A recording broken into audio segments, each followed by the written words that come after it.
सुलतानी आणि आसमानी संकटात आम्ही सापडलो।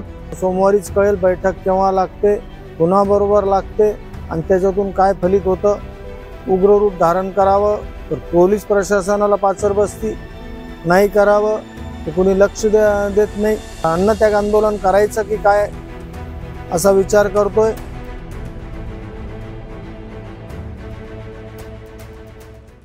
नांदेड जालना समृद्धी बाधित शेतकऱ्यांच्या आंदोलनाला पाहता पाहता 86 दिवस पूर्ण झालेत। केव्हा शतकी वाटचाल पूर्ण होईल सांगता येत नाही। आश्वासनांचा पाऊस पडतोय तसा वरुण राजाही बरसतोय।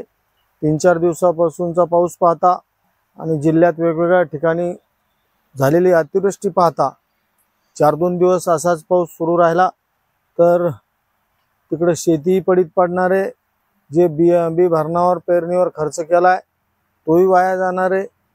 अशाही परिस्थितीत शेतकरी दररोज आंदोलनस्थळी येतात।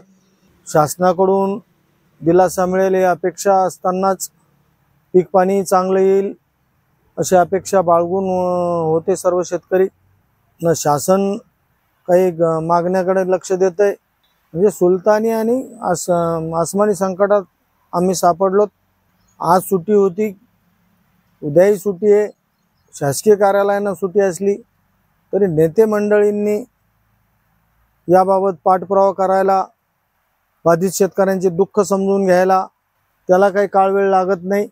आमदार खोतकर साहेबांनी मेघनाताईंच्या उपस्थितीत सांगितल्यानुसार लवकरच बैठक लावण्याचं आश्वासन आम्हाला मिळालं होतं, परंतु आता सोमवारीच कळेल बैठक केव्हा लागते, कुणाबरोबर लागते आणि त्याच्यातून काय फलित होतं। आम्ही सुरुवातीपासून सांगितल्यानुसार शेवटच्या शेतकऱ्याचं भलं होत नाही, त्याच्या मागण्या रास्त मूल्यांकन होत नाही तोपर्यंत आम्ही इथून हटणार नाही। आज 86 दिवस झाले, लवकर 100 दिवस पूर्ण होतील। आम्ही एखादं उग्र रूप धारण करावं, आक्रमक व्हावं तर पोलीस प्रशासनाला पाचर बसती, नाही करावं तर कुणी लक्ष देत नाही। करावं तरी काय, आता सोमवार नंतर आम्ही अन्नत्याग आंदोलन करायचं की काय असा विचार करतोय।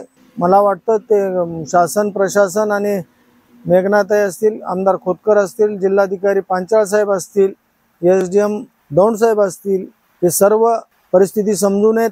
त्यांनी भूमिका मला वाटतं थोडी बदललेली दिसते, सकारात्मक दिसत आहेत। ते आमच्यावरती वेळ येऊ देणार नाहीत असं वाटतं। बघूया, सोमवार मंगळवारपर्यंत आम्ही थांबणार आहोत आणि त्यानंतर काय होतं त्यावर पुढील आंदोलनाची दिशा ठरेल।